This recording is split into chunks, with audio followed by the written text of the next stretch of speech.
Hi everybody, welcome to Combat Japan. I'm your host Andres Vergara, and in this video we're going to be recapping and reacting to RIZIN 54, which just took place on Tuesday, August 11th at 1 a.m. Eastern Standard Time here in the States. And man, what an event it was. We had 10 fights. 8 out of the 10 fights were finishes, and out of those finishes, I think maybe 5 or 6 of them were in round 1. It was a hell of an event. I actually ended up going about 6-4 out of my picks from my preview video, which came out this weekend. So, you know, not too bad, not too great. But damn, it was honestly a banger of an event. Kyoma, Akimoto, surging star. He just keeps rising and rising.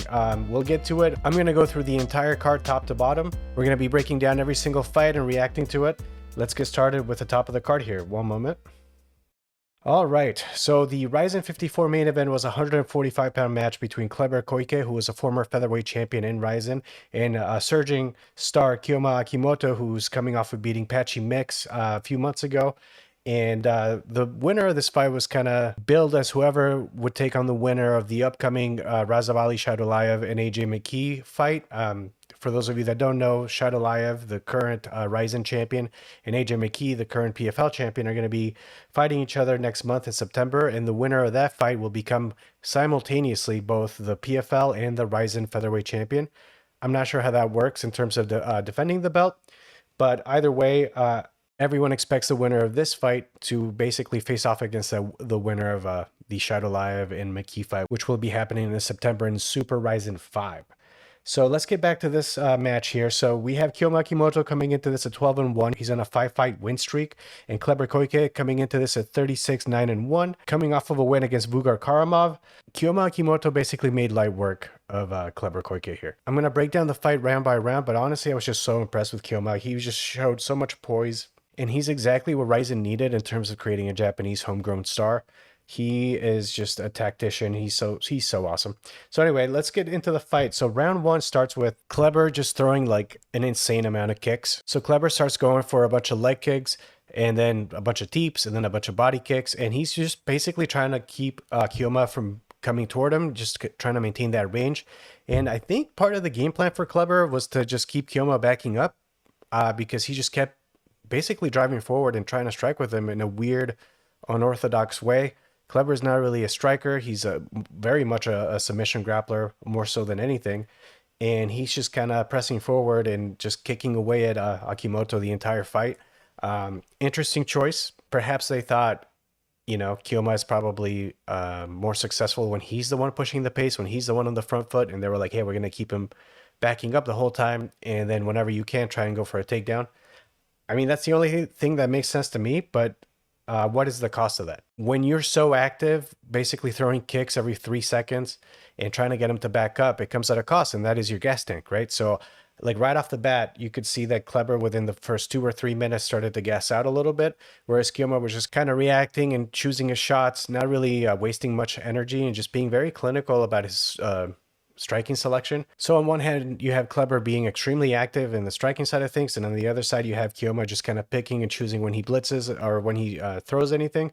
And then this went on for about half the round until basically Kleber just baited Kyoma to come toward him. He kind of backed up against the corner as if he's being cornered by Kyoma, but what he really wants is to take away the space so that he can get some sort of clinch, and that's exactly what he did. I think he dove for a body lock and ended up in a rear body lock, which is perfect for Kleber, right? Because you can hunt submissions from there. And I think he tried to go for the back with hooks in, but it didn't work out. And then I think he did one or two mat returns from that rear body lock, and Kyoma was able to get back up. Eventually, Kyoma was able to get out of the body lock, and then they strike again for a little bit. And at the end of the round, Kyoma was able to land a few hard shots that kind of rocked Kleber.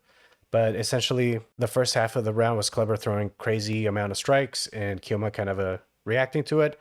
And then the second half was Kleber getting a body lock and Kyoma just trying to get out and eventually getting out and outstriking Kleber. That was round 1. Okay, round 2, we see a lot more of the fatigue I was talking about in round 1. Right off the bat, the volume is way down from Kleber. He's not throwing as many strikes, but he's still trying to push the pace and actually being the one that's initiating the striking. It did not work out well for him. Kyoma was able to tag him basically the entire fight was just a bunch of like a 1-2 basic, combo, but he was able to time it so well and just basically get in there and bloody up Kleber quite a bit. I think by this point of the fight, you can see Kleber is pretty cut up, and on top of that, he looks tired as shit because he was just throwing an insane amount of volume with those kicks, which is taxing, right? One thing that happened in round 2, and I think also in round 3, is Kleber just kept pulling guard. He would just go for a takedown that didn't work out and just get on his back and just trying to bait Kyoma to get into his guard, which is not something anyone should do. And Kyoma just told him, get back up. And this happened, I want to say 3-4 times this round. So Kleber clearly not able to implement his A game here. He's just trying to get Kyoma to actually do him a favor and go into his guard, but that did not work out. Eventually in round 2, Kleber grabs the leg and he's able to leverage that into a body lock. He kind of climbs up the leg, and a lot more of the same thing that we saw in round 1 with the rear body lock, where he tries to mat return and take him down. And Kyoma does a great job defensively here. He just kind of stays up and leans up against the corner of the ring. Eventually they get separated by the ref. And much like round 1, once they've been separated, they have a striking exchange, and Kyoma is able to just outclass him and just basically land shots and just outstrike Kleber and delivering a lot more damage. At this point, Kleber is all bloodied up. And honestly, Kyoma looks pretty well rested. I mean, he's not as fresh as the beginning of the fight, but compared to Kleber, he's just dog tired and all bloodied up. So that was it for round 2. All right, so by round 3, Kleber is down 0-2, and at this point, he starts to do, in my opinion, desperation shots, so like they're not really going to work. And he does the whole thing where he shoots, Kyoma immediately sprawls and gets up, and then he's like, coming to my guard. He does it 4 times in this round, which is crazy. So at this point, he's just grasping for anything that'll work. Eventually, he does get a low single, which Kyoma is able to get out from the side and end up in like a weird side turtle position where he's basically on Kleber's side and has a hold of his torso, but Kleber has a hold of Kyoma's ankle. And at this point, Kyoma just hammer fists the hell out of Kleber's head until he's able to escape. And then once they get on the feet, man, more of the same. You have this like clinical approach to striking. I feel like Kyoma doesn't waste any movement on any bullshit. He's just like 1-2, 1-2, in and out, and just managing the range. He's just so good at picking when to kind of turn it on and when to back away. And then Kleber's just throwing wild shots and just trying to get takedowns and just not succeeding at all. And then this basically continues until the end of the fight. I think in the last 10 seconds, Kyoma said that there was an eye poke. It might have been a punch. I'm not sure. I didn't really see the replay for that, but they stopped the timer. But yeah, eventually Kyoma is able to close out the round by being the better striker and just basically dominating the entire fight. And that's all she wrote for round 3. So Kyoma Akimoto is your winner for the main event in RIZIN 54, and he will likely be facing the winner of Razavali Shadolaya versus AJ McKee. Just a couple pictures from the fight here. These are courtesy of RIZIN. So there's Kyoma walking out, Kleber walking out in his gi and black belt. There's the beginning of the match, and like I said, a bunch of kicks from Kleber, just like non-stop kicking. Kyoma basically countering, being the superior striker. There's the rear body lock that happened in round 1 and round 2. Again, Kyoma basically just dominating the stand-up. This is one of the many failed shots. I called them desperation shots earlier, but basically Kyoma is just able to get right back up, and there it is. Kyoma saying, hey, stand up, and Kleber saying, get in my guard, bro. And yeah, this happened at least like I think it was 4 times in round 3 and 2 or 3 times in round 2. But yeah, look at how bloodied up Kleber is at this point. I'm not sure if this is round 2 or 3, but he just basically got his butt kicked on the feet. Jeez. Oh, that was the end of round 2. And dude, I just gotta say, man, Kyoma Akimoto, pinpoint accuracy, man. What a talent. He improves to 13-1, and there he is, just picking apart Kleber. Look at that face here, and then look at Kyoma right here. He's just like, looks like he's been sparring or something, and Kleber's just like been mauled to death. And there he goes and gets his hand raised. So that is it for the main event. All right, so let's move on to the co-main event. And this was a 135-pound match between Shoko Sato, the veteran in JMMA, and Patchy Mix, the former Bellator champion, tournament champion, and former UFC fighter who's been on quite the skid. So, as you know, Patchy Mix is coming into this on a 3-fight losing streak. His last fight being a loss to the winner of the main event, Kyoma Akimoto, via TKO. He had a stint in the UFC. He went 0-2, and then been getting a lot of backlash on the internet. He's just, people are saying he's washed. He just doesn't have it anymore.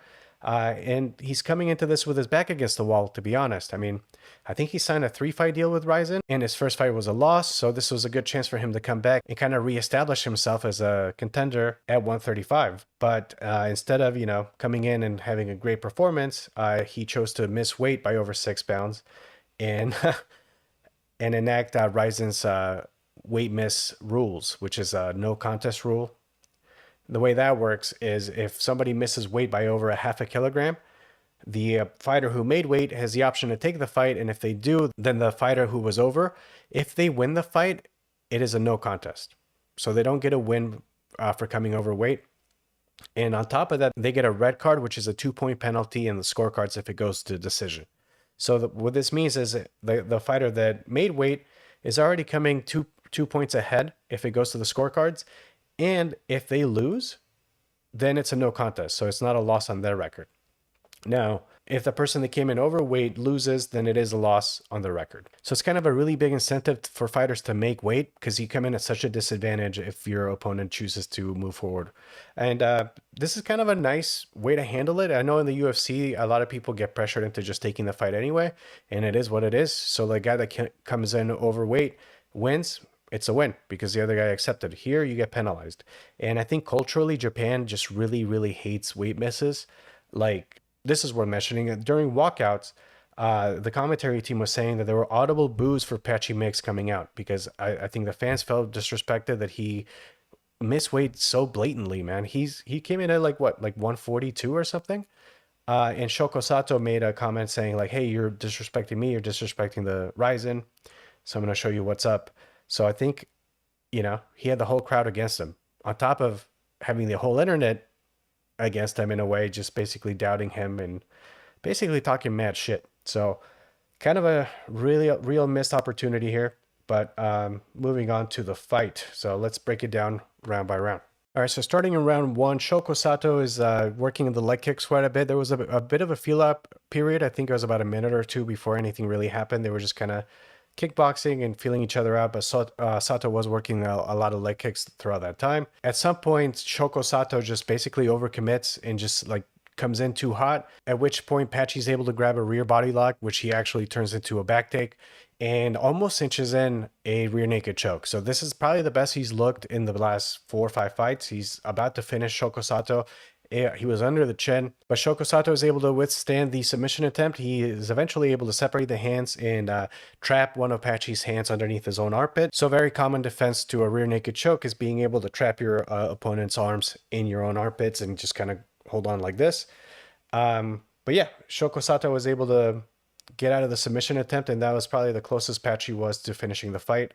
That was, in my opinion, a Patchy round, just given the severity of the back take and almost finishing.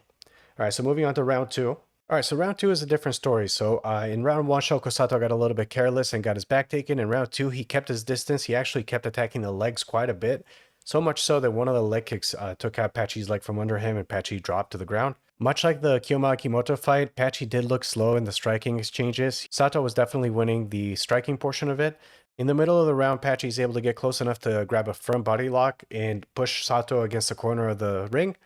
And then Sato is able to basically reverse that and grabs a body lock of his own, basically just reversing him. And I think that was it for round 2. So I think pretty clearly a Shoko Sato round. All right, so for round 3, the biggest moment was probably Patchy Mix getting a takedown on Shoko Sato and ending up in half guard. Patchy was able to grab a body lock and work a body lock pass into side control, at which point he was able to do some ground and pound from side control. Interestingly, Shoko Sato actually looked like he was going for a buggy choke, and so he was on bottom, getting pounded on, and he kind of turned and grabbed his own leg and did the triangle. So with the buggy choke, you're basically choking your opponent that's on top of you with your lat, and basically the space between your arm and your leg and your lat. And but it is a very hard submission to get. I can never do it. I'm not flexible enough. But and Shoko Sato didn't have his arm deep enough under his own leg. So instead of like basically hooking your own leg and using that for leverage, his arm was not deep enough. It was out here, and he was basically arm barring himself But, you know, can't blame him. It's a very hard submission to get. Eventually, they get stood up by the ref from side control, and then they have a striking exchange, at which point Shoko Sato looks a lot more crisper, a lot more fresh and faster than Patchy. And I think that's it for the round. It ended on the feet. And that one could have gone to either Sato or Patchy mix. But remember, the rule for missing weight is that Patchy comes into this with a 2-point deduction. So because of that penalty and because Patchy didn't finish the fight, the best Patchy could have hoped for was a no contest. But instead he ends up getting a loss because he lost on the scorecards. This went to a decision, and Patchy Mix came into this for sure losing round 2 and with a 2-point deduction. And I forget how the judges scored it, but basically this is a Shoko Sato win. All right, let's take a look at some images courtesy of RIZIN here. Let's see, that was Akimoto winning. All right, so there's Patchy walking out, getting booed by the crowd. Shoko Sato coming into this with like 40 plus fights, man. Here we go. Leg kicks, rear body lock with the back take. And this is when he almost finished Shoko Sato, but he was able to, like I said, trap the arm under the armpit, at least on one side, and kind of hold on to the end of the round. Round 2, kept it on the feet. That was when he kicked the leg from under him, I believe. Yep. And then round 3, this is the side control sequence I described earlier, and ending up on the feet. Oh, there we go. So the judges' scores were 28-27, 28-27, 28-27. So Sato won a unanimous decision. And just worth mentioning, this and the main event were the only 2 fights that went to the scorecards. The entire rest of the card ended via finish. So it was a sick event. All right, moving on to the next fight. And so far for the top 2 fights, I was right. I did pick Shoko Sato to win. And I had picked Kyoma Akimoto to win as well. So far 2-0, but I know I got at least 4 of them wrong. So just keep, if you're keeping score at home. All right, next. All right, so RIZIN is putting on a heavyweight Grand Prix. This is one of 2 matches that are part of that tournament, and the 2 winners of these matches will face each other, I think, in New Year's Eve for the RIZIN heavyweight title. In this bout, we had Mikio Ueda versus King Edokpolo, both of these guys coming in from Japan. Ueda comes into this bout at 5-3, and Edokpolo at 2-0, undefeated. Edokpolo has been training with Alex Pereira and Plinio Cruz in, I want to say Connecticut, and this was painfully obvious if you saw the fight. We'll get to that in a second. All right, so round 1 of this fight began as I predicted, with Ueda throwing a bunch of leg kicks. He just loves kicking legs, just kicking in general. He's a very heavy kicker. And Edokpolo ate probably half of the kicks. He checked a few, avoided others. But every time he got kicked, he would do this like point down thing. I think he was maybe just boasting or something. I'm just gonna be honest, I fucking hated that. He just kept doing the... And I get, you know, you're trying to get in your opponent's head, but you're also just doing like a stupid thing over and over again. And like you're kind of, you know, telling your opponent what you're about to do with your hands. I'm surprised Ueda didn't try to crack him in the face when he kept pointing down. One thing I mentioned in the preview episode was that Edokpolo uses his range pretty effectively. And for some reason in round 1, he didn't box like at all. I wanted him to basically, you know, throw the jab and establish that distance and be able to open up combinations that way, but he didn't do really any of that. He did catch a Muay Thai clinch for a little bit and threw some knees, but then he randomly let go of it. I'm not sure why. And then after that, Ueda ends up getting a body lock and presses Edokpolo against the corner of the ring. And nothing really came out of it. They get broken up by the ref. And then I think it happens again. Ueda establishes a body lock. And that's it for round 1. I was really surprised that Edokpolo didn't use his reach a lot more. I thought he would just try and box. And the guy is 6'8". Like, he's got a huge reach. Ueda is only 6'2", I believe. So you're really at a point where, like, Edokpolo can touch you when you can't touch him. So I was wondering why he didn't choose to box more, especially, you know, throw that jab. All right, so round 2 begins, and in round 2, Edokpolo is able to catch Ueda with a really nice 1-2, which wobbles him, at which point Edokpolo is able to grab another tight clinch and just throws knees down the middle to the head, and that's kind of all she wrote for Ueda. He just kind of went down, and we got a TKO victory for Edokpolo. When Ueda hit the ground, Edokpolo tried to do the Alex Pereira emoting thing that he did on Jamal Hill, this thing, and I hated that. To me, it's so cringe when like you try to be somebody else when you're shamelessly copying someone else. Just figure out your own gimmick, man. I don't know. I did not enjoy that at all. It started with the pointing, and then this thing, you know, trying to be like Alex, and you know he has Plinio Cruz in his corner, so I know they train together, but you gotta be your own person, man. And then they hand him the mic, and the first thing he says is "Shama." I'm like, dude, you're not Alex, man. Like, what the fuck? Like, what the hell are you doing, man? I don't know.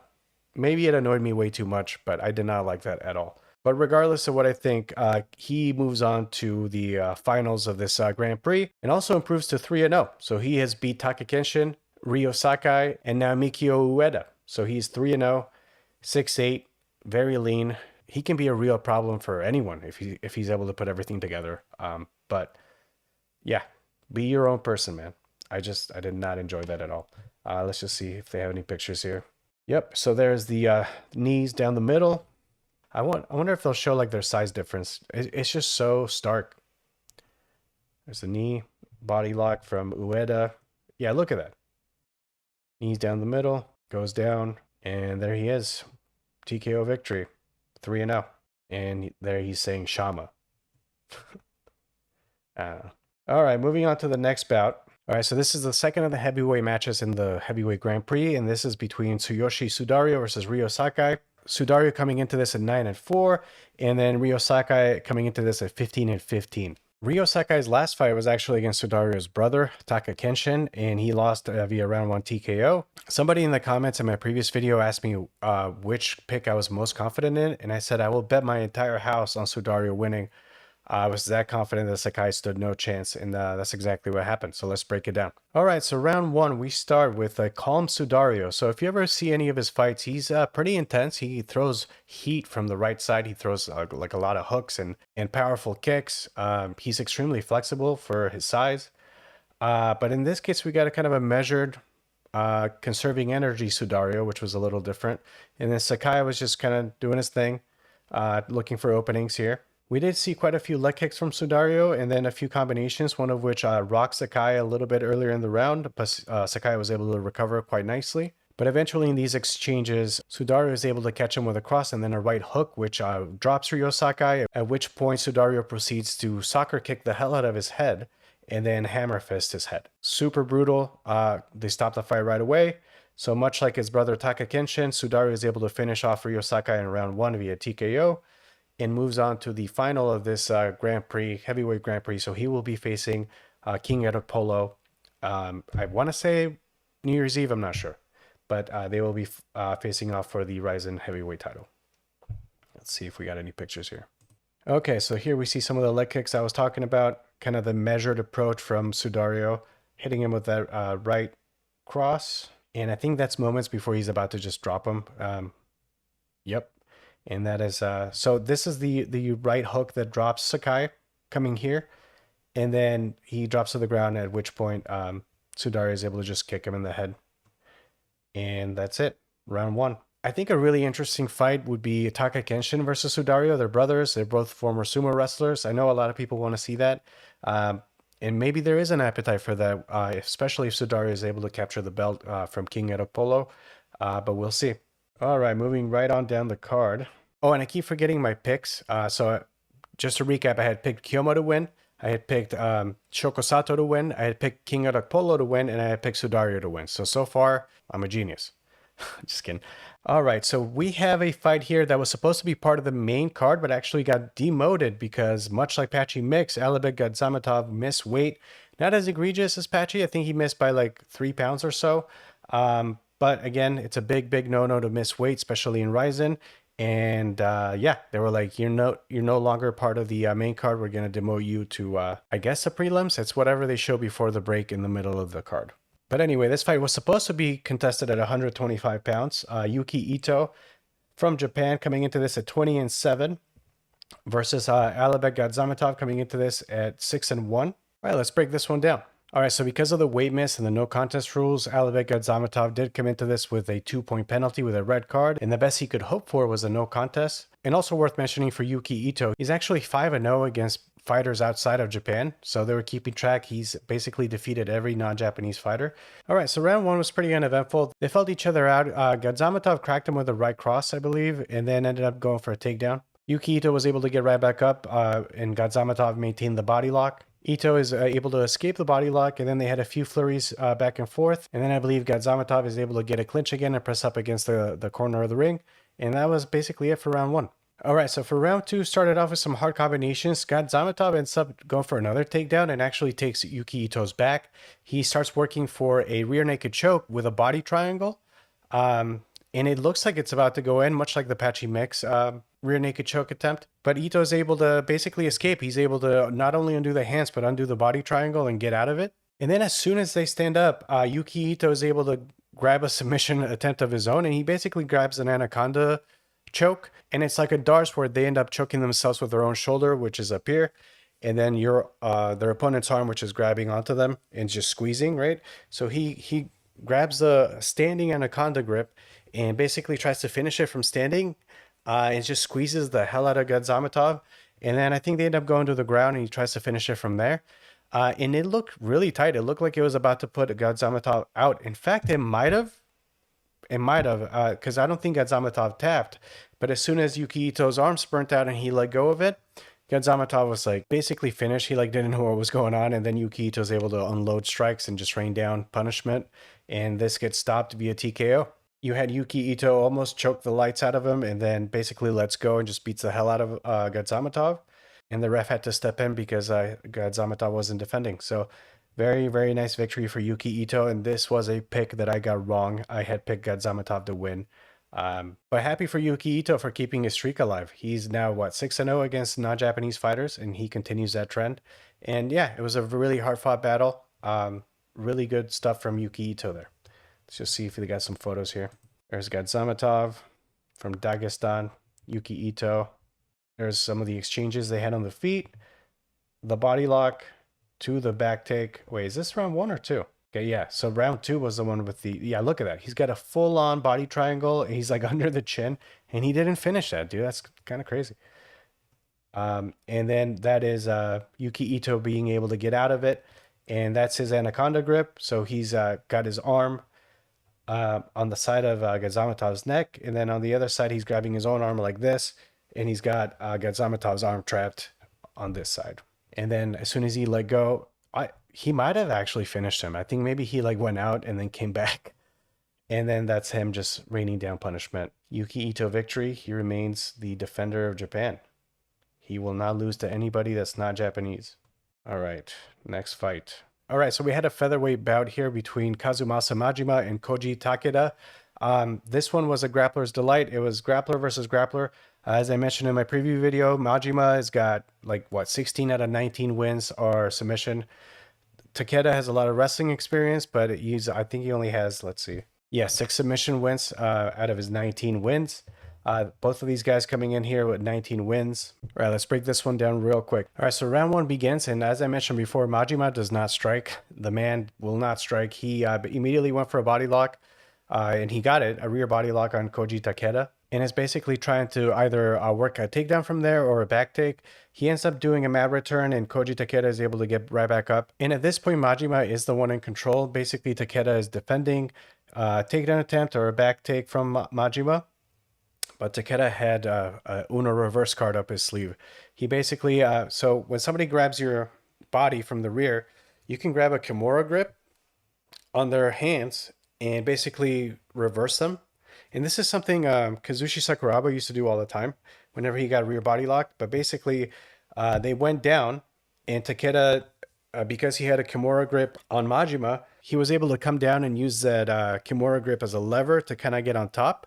And he ends up in like a really nice armbar position. So he ends up shooting for an armbar. And this is like a classic armbar where your opponent is on their back and you're basically like on their side and you're trying to finish. And then Majima is able to get up and get on top, at which point Takeda quickly transitions to a triangle. And he actually locks it in. He gets like a fully locked triangle from the bottom. But it's not really choking Majima. And instead of like cutting the angle to make it tighter, Takeda just kind of rolls over his back and goes belly down. And as he does that, he scoops Majima's arm and basically hits an armbar, belly down armbar, while holding a triangle and fully extending Majima's arm, at which point Majima tapped, and we get a round 1 submission from Takeda, which was really cool to see. I mean, it all started from that Kimura counter to the rear body lock. So it was an awesome display of grappling, and also kind of surprising because the submission expert here is Majima, but he got armbarred by Takeda. And that's also the person I picked in my picks as well. So thus far, I am 5-1 at this point. Just look at some of these pictures here. There's a rear body lock.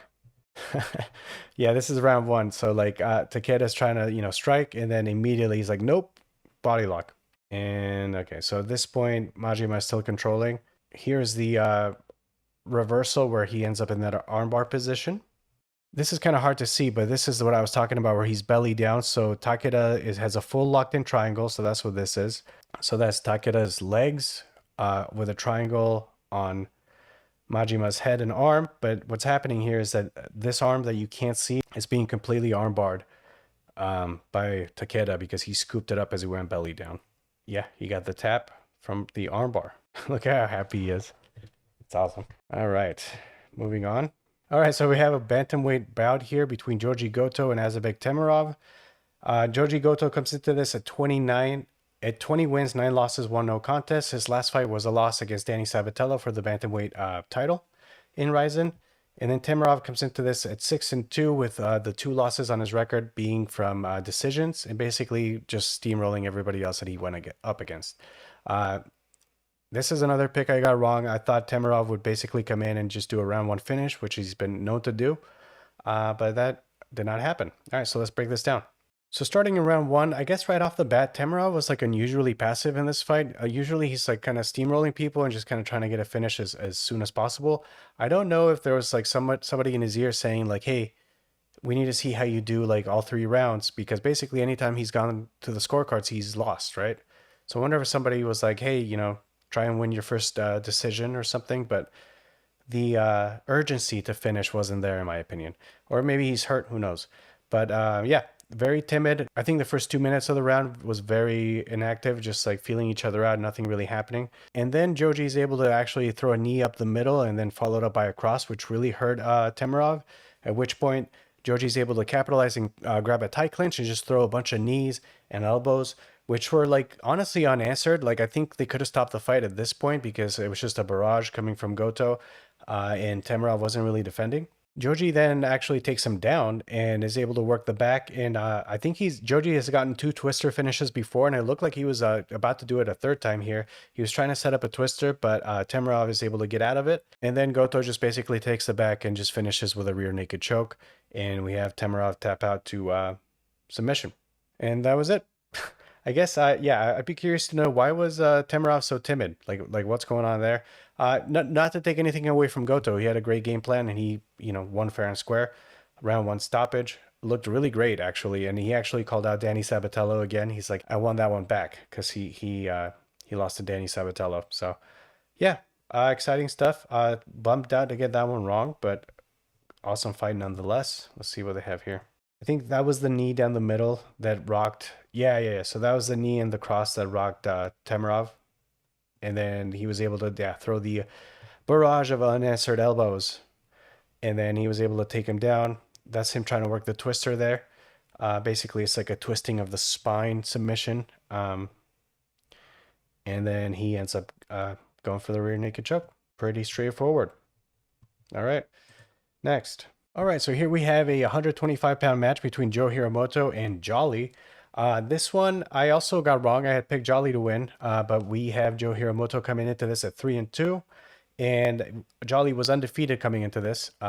And yeah, it was another round 1 finish. So beginning in round 1, honestly, for the first minute and a half, nothing really happened. They were just kind of feeling each other out, throwing a few shots here and there. And that was kind of the tail of the fight until Jolly throws a jab, and then Joe Hiramoto is able to counter that with a left hook and followed by a right hook, both of them landing right flush on the chin. And Jolly just goes out like a light, dude. This was a brutal knockout. He just goes out, his head hits the canvas, just completely out. And Hiramoto actually scores his first KO finish. So he is 4-2 now, and he had never finished anybody via KO or TKO. And what a way to do it, man. This was really sweet. Hiramoto looked really good. I had mentioned in my previous video that, you know, kind of got his ass kicked in his last fight and was able to come back. And in this case, he was able to just outstrike Jolly and get a nice clean win, receiving little to no damage. So let's look at some pictures here. There's these guys. Hiramoto, pink hair, Jolly, who had a great entrance, by the way. He's always doing some crazy dance. So there's kind of the beginning of the fight, the feeling out process, leg kicks, jabs. And okay, so this was the Jolly jabbed. Hiramoto counters with this left hand and then follows it up with the right hand. So this is the right hand that put him down. He's already like completely unconscious here. Oh, dude, and yeah, he hits the ground, and I'm not sure if he landed that, but dude, he was just completely out. It's brutal. There he is in all his glory and pink hair. All right, next. All right, so here we had a catchweight bout between Naoki and Issa Hosokawa. Naoki comes into this at 3 wins, 2 losses, 1 no contest. He's also the former Rise lightweight champion, so he's a kickboxer by trade. Switching over to MMA. And then we have Issa Hosokawa making his MMA debut. So not only his RIZIN debut, he comes into this 0-0. I believe he had a professional kickboxing fight in RIZIN before, and he had lost that to body shots. But yeah, basically 2 strikers coming into this. Hosokawa being the bigger of the 2. All right, so starting in round 1, Naoki was able to win the exchanges right off the bat, so he is the more experienced striker. And in one of the early exchanges, he really cut up. I think it was either right above or below Hosokawa's eye, but he got him like right in the eyelid. It was pretty early on, and that kind of affected how the fight went. So after the cut, Hosokawa was able to get a clinch and press Naoki against the corner of the ring, and he's able to get a takedown. And I think he did this takedown, honestly, like maybe 3 times. And it's like a low back clinch takedown. So you basically have a body lock on somebody and you bring your hands down to like right above their butt or their tailbone, and you kind of bring them in toward you. And it's a cool takedown because it can sometimes you can end up in mount. And I think that actually happened with Hosokawa. He ended up doing the low back clinch takedown and ended up on mount on Naoki. All right, so he gets the takedown and Naoki's able to work from there. He's able to get up and get out of it. But then near the end of round 1, Hosokawa is able to do the same body lock and does the low back clinch thing again. And I think he ends up on top fairly easily. So I think Naoki needs to really work on his takedown defense here. And it is at this point in between rounds 1 and 2 that the doctor looked at the eye. Commentary was saying, hey, they might stop it right now. Because in Japan, they're like really like on top of stopping fights if somebody has a compromised vision, and they'll have no problem calling it off. But the doctor actually chose to keep it going. They basically said, no, we'll do one more round and see where you're at. All right, so by round 2, Naoki is clearly aware that Hosokawa has this big bump on the side of his eye and is preventing him from seeing properly, and he really takes advantage of that. He starts targeting that side because he can't really see, right? Imagine just kind of covering up half your eye. And Naoki just beat the hell out of Hosokawa's eye. And it's at this point that Hosokawa, for the 3rd time, grabs the low back clinch and just basically easily takes Naoki down and ends up on top. And I think at this point, Naoki actually looked like he was like inverting for some sort of leg lock. I'm not sure if that was like on purpose, but he had the position to do it. So that looked kind of cool. It's kind of some advanced jiu-jitsu there from Naoki. But it's really at this point that like the swollen eye is getting so out of hand. It just looks like a big lump on the side of his face. And then the ref basically looks at it, and then they stop the fight. Basically just doctor stoppage because he can't really see, right?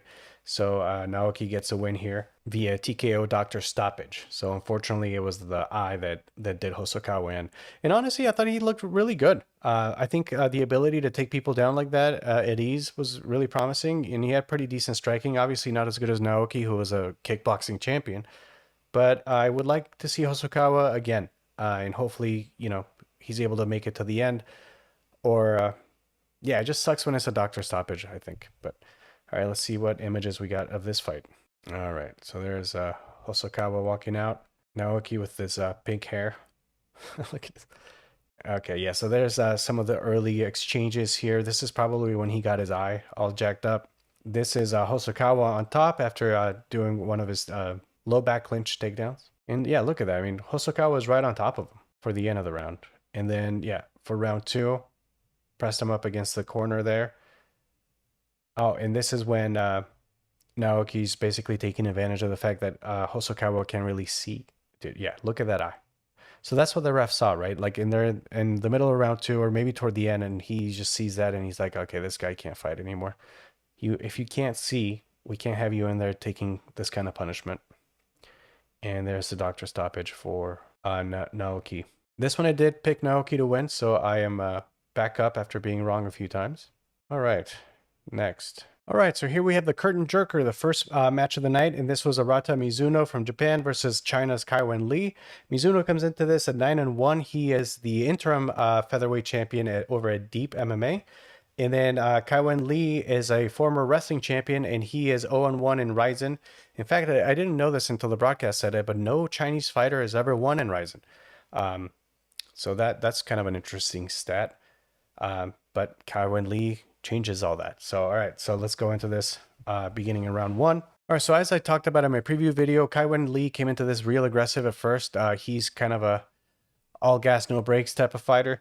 Mizuno is basically just kind of picking his shots and looking for counters. He's able to crack him a few times, Mizuno, with counters, but and Kaiwan Lee kept loading up his right hand, I believe, but he was so telegraphed with it. I mean, a ton of power, and he's fast.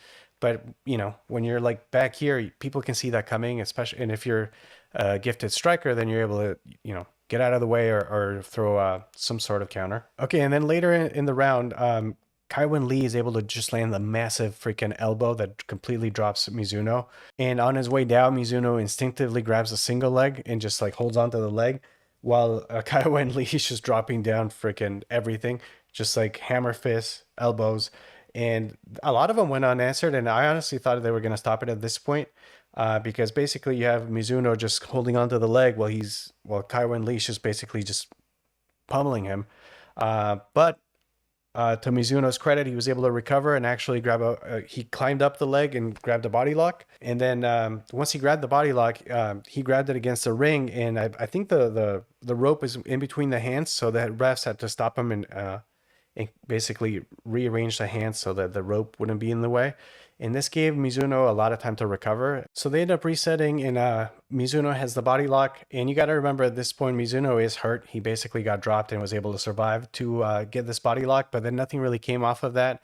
They get separated.